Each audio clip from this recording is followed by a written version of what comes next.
On a chilly autumn evening, after the trees had shed their golden leaves, Zoya, the neighbor, knocked on the door. She didn't come empty-handed, bringing a bottle of dry red wine, which hinted at a heartfelt conversation. As often happened, a friendly chat quickly turned into an intimate gathering. The first bottle was emptied amidst leisurely talk, followed by a second, and the modest get-together imperceptibly stretched late into the evening. They discussed everything under the sun, from the latest news to culinary recipes, but as if drawn by a magnet, the conversation inevitably returned to a topic that equally concerned both women: loneliness.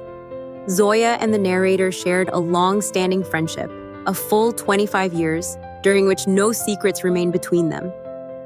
At one point, Zoya recounted an unusual encounter she'd had recently. She was passing time on a bench by her building's entrance when an unfamiliar young man approached her. Dressed tastefully, wearing glasses, and with a disarming smile, he gave the impression of an educated and refined person.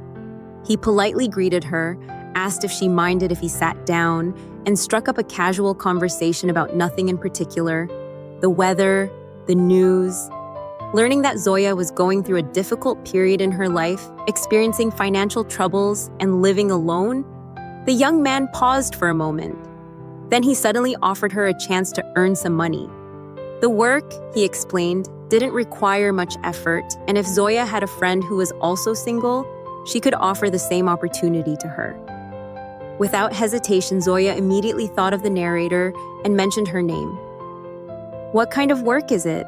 she asked the young man, curious. He seemed slightly flustered, cleared his throat, and vaguely replied that it was in the service industry, but quite specific. Interesting, Zoya thought. What does he mean? She decided to playfully challenge him a little, and the young man, giving in, finally decided to explain.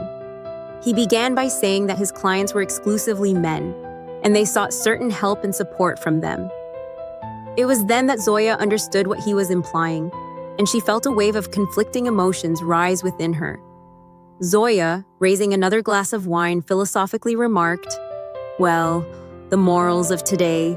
Times are changing, and new opportunities appear every day."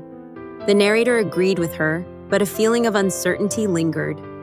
Eventually, Zoya promised she would consider his offer, and they parted ways. Not entirely believing what had transpired, the narrator nevertheless decided to call the young man, simply out of curiosity. He readily agreed to explain all the details, and she understood that the work indeed involved meeting men who were seeking warmth and comfort. As if mesmerized, she listened to his explanations, and then, unexpectedly, she suggested he send someone to them. He replied that he could bring a client that very evening. She was completely bewildered, but obeying some inner impulse, she agreed. At the appointed hour, the young man indeed arrived, and everything began. He brought a young man to her, and afterwards, she realized that she was now about to step into a new and unknown experience. At first, she felt nervous and unsure, but then she felt the tension gradually recede. She tried her best to make everything go as smoothly as possible, and soon the young man left, leaving her with money. It was incredible, but she felt more confident and stronger. Zoya, observing her success, also became eager to try her hand at this venture. The next day, Zoya came to her, full of enthusiasm, with new ideas and shining eyes, and proposed they work together. They quickly discussed how to organize their meetings, what strategy to choose, and how to attract more clients. And so, on their first day of working together, they had several clients, and they were astonished at how quickly everything was developing. Zoya, laughing, exclaimed, "Well, we're actually making money."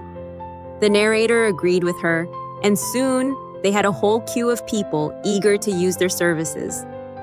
Over the next few weeks, they worked together, discussing the funny and absurd moments that occurred during their meetings. It was a completely new experience, full of unexpected twists and surprises. They laughed, discussed their clients, and shared their impressions. Each encounter left its mark on their memory, And soon the work became for them not just a way to earn money, but something more. They became true partners in this amazing and exciting adventure. And then one day, when they met again with Zoya over a glass of wine, the narrator raised her glass and made a toast to our friendship and to all the incredible moments that await us. They both knew this was just the beginning of their journey.